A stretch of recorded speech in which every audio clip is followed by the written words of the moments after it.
भारतीय कला rich cultural heritage का खजाना है, जिसमें हर एक रीजन अपनी अनूठी कलात्मक परंपराओं का दावा करता है। और अगर बात हो भारत के राजस्थान राज्य की, तो यहाँ एक से बढ़कर एक लोक कथाओं और कलाओं की भरमार है, जिनका गुणगान करते लोग थकते नहीं हैं। राजस्थान की किशनगढ़ रियासत से ओरिजिनेटेड एक ऐसी ही चित्रकला है जो टाइमलेस मास्टरपीस है और जिसे इंडियन मोनालिसा भी कहा जाता है। इस अद्भुत कला का नाम है बनी ठनी या किशनगढ़ पेंटिंग। रेडियो सिटी पर फोक कथा। हाय, मैं हूँ पायल आपके साथ और एक और कमाल के एपिसोड के साथ हाजिर हो चुकी हूँ फोक कथा के। आज जिस आर्ट के बारे में हम बात करने वाले हैं उसका नाम है किशनगढ़ पेंटिंग या बनी ठनी। किशनगढ़ पेंटिंग भारतीय चित्रकला की राजस्थानी शैली का ओरिजिनेट किशनगढ़ सेंट्रल राजस्थान में हुआ 18वीं शताब्दी में। किशनगढ़ पेंटिंग यानी बनी ठनी, जितना सुंदर नाम है, पेंटिंग उससे भी ज्यादा सुंदर है। इस एक्सक्यूजिट आर्ट फॉर्म की विशेषता इसकी नैसर्गिक सुंदरता और इंट्रिकेट डिटेलिंग है। इसने दुनिया भर में आर्ट एंथुजियास्ट लोगों के दिलों में एक खास जगह बनाई है। अब बात इस आर्ट की हिस्ट्री की। किशनगढ़ रियासत के 7th किंग कला के बहुत बड़े प्रेमी थे, इसलिए उनके रूल में डांस, पेंटिंग और पोएट्री जैसे आर्ट फॉर्म्स फले फूले। महाराजा सावंत सिंह खुद भी एक कवि थे, जिनका पेन नेम नागरी दास था और इसी नाम से उन्होंने गद्य लिखे। उनके दरबार में एक डांसर और सिंगर थी जिसका नाम था विष्णुप्रिया। विष्णुप्रिया के एलिगेंट ग्रेस, अनपैरेलल्ड ब्यूटी और प्लेथोरा ऑफ टैलेंट से राजा मंत्रमुग्ध हो गए। एक सुंदर नर्तकी, एक मधुर गायिका और इंट्रिकेट पोएटेस, विष्णुप्रिया अच्छे से जानती थी कि मैजिक कैसे क्रिएट किया जाता है और राजा सावंत सिंह इस मैजिक को रिस्टोर करना चाहते थे। जैसे हम अपने प्यार को तस्वीरों में बसा देते हैं, वैसे ही सावंत सिंह ने अपने सर्वश्रेष्ठ कलाकार निहाल चंद को विष्णुप्रिया और उनके प्रेम की कहानी को आर्ट में तब्दील करने को कहा। निहाल चंद ने खुद बनी ठनी की प्योर ब्यूटी को सबसे डेलिकेट अंदाज में पेंट किया। इसने जल्द ही किशनगढ़ स्कूल ऑफ पेंटिंग को जन्म दिया, जिसके around school of miniature painting की मुख्य विशेषताएं भी डेवलप हुई। विष्णुप्रिया हमेशा अद्वितीय गहनों और सुंदर वस्त्रों से सजी रहती थी और जल्द ही वो बनी ठनी द डेक्ड अप वुमन के नाम से फेमस हो गई। ऐसी अटकलें हैं कि किशनगढ़ पेंटिंग्स में फेशियल एक्सप्रेशंस और फीचर्स उसके चेहरे को एज अ मॉडल सोचकर ही तैयार किया गया है। बनी ठनी की सबसे फेमस पेंटिंग उनका पोर्ट्रेट था। इस चित्र में उनकी तुलना लियोनार्डो दा विंची की मोनालिसा से की जाती है। ऐसा कहा जाता है कि राजा ने कृष्ण और उनकी मिस्ट्रेस बनी ठनी ने राधा के रूप में मॉडलिंग की, जबकि निहाल चंद पेंटिंग के रूप में उनकी सुंदरता को ट्रांसफॉर्म कर रहे थे। बनी ठनी किशनगढ़ राधा का फेमस चेहरा बन गई, जो भारतीय नारीत्व की आइडियल ब्यूटी का एक इम्पेकेबल पोर्ट्रेयल है। अब बात करते हैं इस पेंटिंग के स्टाइल और कैरेक्टरिस्टिक्स की।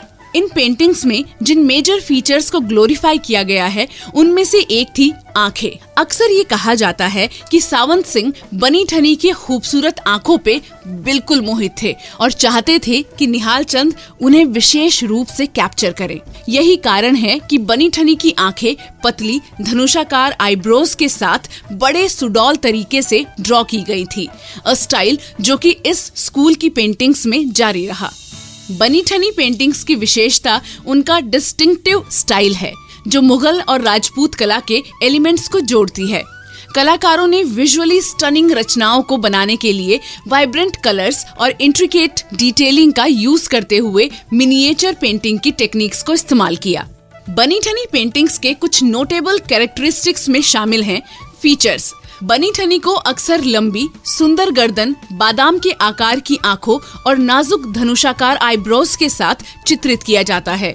ये एग्जैजरेटेड फीचर्स सब्जेक्ट की नैसर्गिक सुंदरता और एलिगेंस पर जोर देती है। Intricate jewellery and attire. बनी ठनी पेंटिंग्स में सब्जेक्ट्स को भव्य ज्वेलरी से सजाया गया है, जिसमें विस्तृत हार और मांग टीका शामिल है। उनकी पोशाक में इंट्रिकेट पैटर्न्स और अलंकरण के साथ वाइब्रेंट और फ्लोइंग गारमेंट्स होते हैं। Romantic theme. कई बनी ठनी पेंटिंग्स में लव एंड रोमांस के सीन्स को डिपिक्ट किया गया है, जिसमें अक्सर इटर्नल लवर्स राधा और कृष्ण होते हैं। ये रचनाएं पैशन और डिवोशन की भावना उत्पन्न करती हैं, जिनमें प्रेमियों को इंटीमेट पोजेस में डिपिक्ट किया गया है।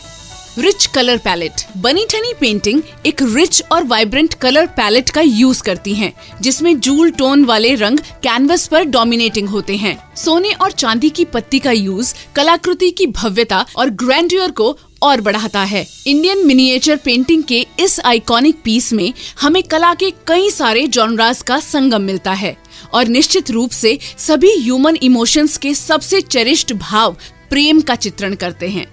शास्त्रों में कृष्ण अक्सर सांवले रंग के दिखाई देते हैं, आमतौर पर ब्लू कलर के शेड्स में। Well established school of Kishangarh में वो अनमिस्टेकेबली ब्लू के सबल शेड्स में हैं, एज वो अपने भक्तों के लिए सबसे प्योरेस्ट फॉर्म में दिखाई देते हैं। बनी ठनी को एक प्रोफाइल में प्रस्तुत किया गया है। She is the one with pointed chin. उसकी आंखें एक जादुई कमल के जैसी उपस्थिति के साथ गूढ़ और उसकी धनुषाकार आईब्रोज मोर्टल्स की तुलना में डेमी गॉडेस जैसी हैं। हालांकि ये मौखिक परंपराओं में राधा का वर्णन है और प्राचीन भारतीय मूर्तियों में व्यापक रूप से देखा गया है। बनी ठनी में राधा की जैसी शारीरिक चमक है, जैसे पिघला हुआ सोना। घुंघराले बालों के लॉक्स लेजीली साइड में गिरे हुए हैं और उसकी बड़ी बड़ी हिरनी जैसी रहस्यमयी काजल में डूबी आंखें।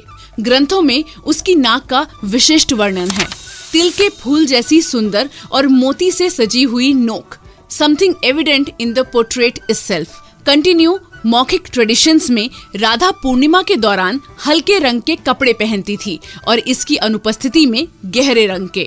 उनका पसंदीदा पहनावा नीली साड़ी और शॉल है, matched with a pink coloured blouse, जो कृष्णा को प्रसन्न करता है। और इस तरह बनी ठनी का पोर्ट्रेट ग्रेस और अनएंडिंग एलिगेंस का सिंबल था। पेंटिंग में उनका लुक दुल्हन के समान है, जो सोने और मोती की ज्वेलरी से सजी है और उसका चेहरा राजस्थानी शेयर ओढ़नी या घूंघट से ढका हुआ है, जो एक महिला के सम्मान और शील का प्रतीक है। राजपूत पेंटिंग्स में अक्सर रिलीजियस कैरेक्टर्स ड्रॉ किए जाते थे, विच इज वाई ये माना जाता है कि ये पेंटिंग राधा की आकृति से प्रेरित है। उसके हाथ में एक कमल की कली भी है, जो प्योरिटी का प्रतीक है। अनदर पैरेलल जो राधा की पवित्रता के संदर्भ में ड्रॉ किया गया है। बनी ठनी की पेंटिंग्स श्रृंगार रस, रोमांटिसिज्म एंड ब्यूटी में समृद्ध थी और जल्द ही निहाल चंद की कला के लिए महत्वपूर्ण चित्रण बन गए।